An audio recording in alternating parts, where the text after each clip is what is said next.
I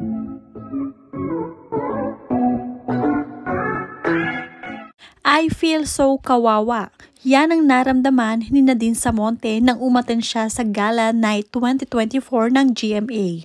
Sa pamamagitan ng Pep PH at Ogie Diaz Showbiz Update, inilahad ng homegrown kapuso artist na si Nadine Samonte ang kwento tungkol sa hindi kaaya-ayang experience niya sa GMA Gala 2024.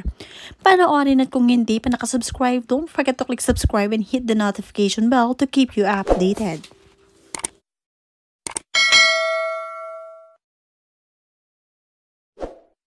Mula kay Nadine, nung binigyan nila ako ng invitation for that gala, nag-RSVP agad ako. Pagdating ko doon, my name was not on the list. They were thinking saan ako uupo. Sabi ko, sige po, upo na lang ako dito kina Althea kasi may isa pang seat na pwede. So binigyan nila ako ng number. When I went inside, sobrang punong-puno na yung table. Pinaupo nila ako sa dulong table. It was dulong-dulong table and walang nakaupo doon. Ako lang. I feel so kawawa. Yung mga ilang nakakita sa akin, they were asking me, "Are you okay? Okay ka lang?" Noong dumating ako sa hotel room, sa comfort room, hindi ko na talaga napigilan. Doon na ako umiyak. Narinig ng husband ko and nandoon ko na ikwento sa kanya ang totoong nangyari. Galit talaga siya. Gusto niyang bumaba. Sabi ko, okay na yon. Sabi niya sa akin, hindi kita pinayagang bumalik sa pag-artista para ganyanin lang. Marami naman ang nagtanggol kay Nadine Samonte, lalong-lalo na ang kanyang stylist na hindi na nakatiis na mag-post. Treat your artist right kahit na di yan prime nyo. Ba't kayo mag-i-invite pero wala pala sa listahan? Huwag nyo unahin mga influencers na in-invite nyo. So disappointing. Sparkle GMA Artist Center. Yan ang tweet ni Kate, ang stylist ni Nadine Samonte. Dahil sa post ng stylist ni Nadine Samonte, agad itong nag-viral ang issue tungkol nga sa hindi pagkaka-invite ni Nadine. Nagpatotsyada si Kit sa mga sumusunod niyang tweet sa GMA Gala 2024, cheap at hindi nakaka-sparkle. Karamihan ay naawa kay Nadine, lalo na't isa raw itong homegrown talent mula sa unang season ng Starstruck noong 2003. Ayon kay Nadine, ayaw na sana niyang magsalita pa para hindi na lumaki pa ang issue. Pero pumayag din siya para bigyang linaw kung ano talaga ang totoong naging karanasan niya at kung bakit umalis siya sa okasyon kahit hindi pa ito tapos, hindi pa tapos ang programa.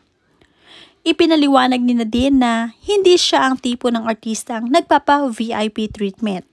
Alam daw iyon ng mga nakakasama niya sa trabaho at nakakakilala sa kanya. Pero diin din niya, walang masama kung makatanggap din siya ng patas na trato bilang isa sa mga imbitado sa GMA Gala 2024. Ang motif ng event ay black or white with a touch of sparkle. Sumunod si Nadine sa motif. Black and white ang kanyang gown at inspired kay Audrey Hepburn ang kanyang overall look. Yung gown ko, I was the one who paid for it. And of course, my team, saad ni Nadine.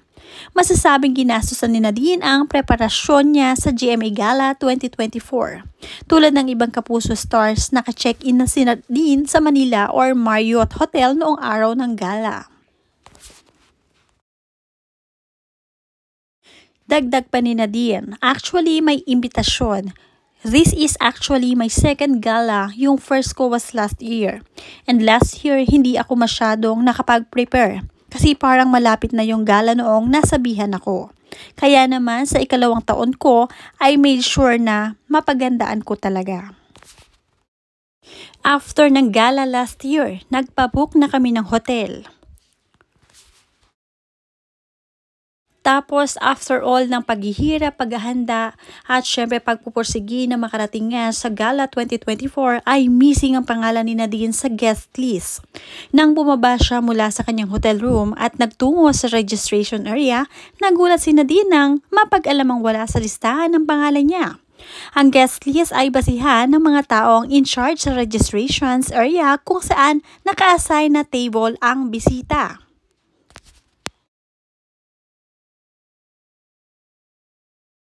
May ibibigay rin sa guest na table number para mabilis nitong makita ang pwesto pagdating sa grand ballroom.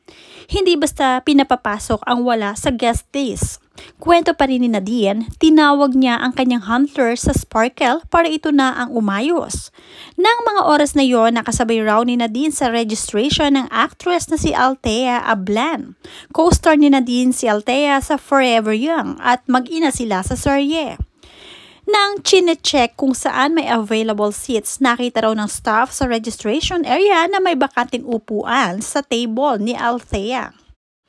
Si Nadine na nga ang nagsabi kung pwede doon na lamang siya uupo sa table ni Althea. So sabi ko okay na ako at least. Kasama ko sa table si Althea and kilala ko naman ang mga kasama ko. Kaso pagdating namin sa loob, bawat seats may pangalan kaya hindi ako nakaupo sa table nila Althea. Parang ako, paano ba? Saan ako mauupo or dapat bang umalis na lang ako? Naresolba ang issue nang makahanap ng bakanting upuan sa isang table na walang name cards. Pinaupo na lang nila ako sa dulong table. Wala nang mga pangalan ang seats. Nagkahiwalay na kami ni Althea. Nagkataon na dahil maliit lang ang dala kong purse, nag-offer siya kung gusto kong ilagay ko ang cellphone sa purse niya. So wala akong cellphone.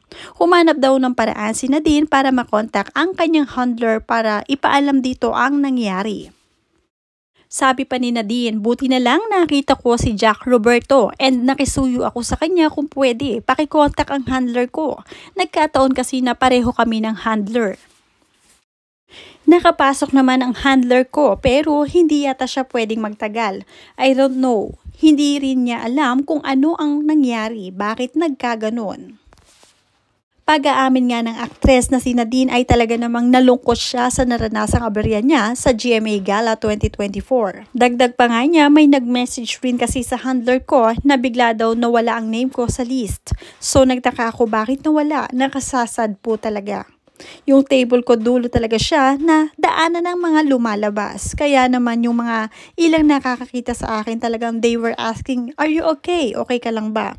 Alam mo yung feeling, si Bryce Eusebio, mabait ang batang yun. Kasama ko rin siya sa Forever Young for a while. Sinamahan niya muna ako.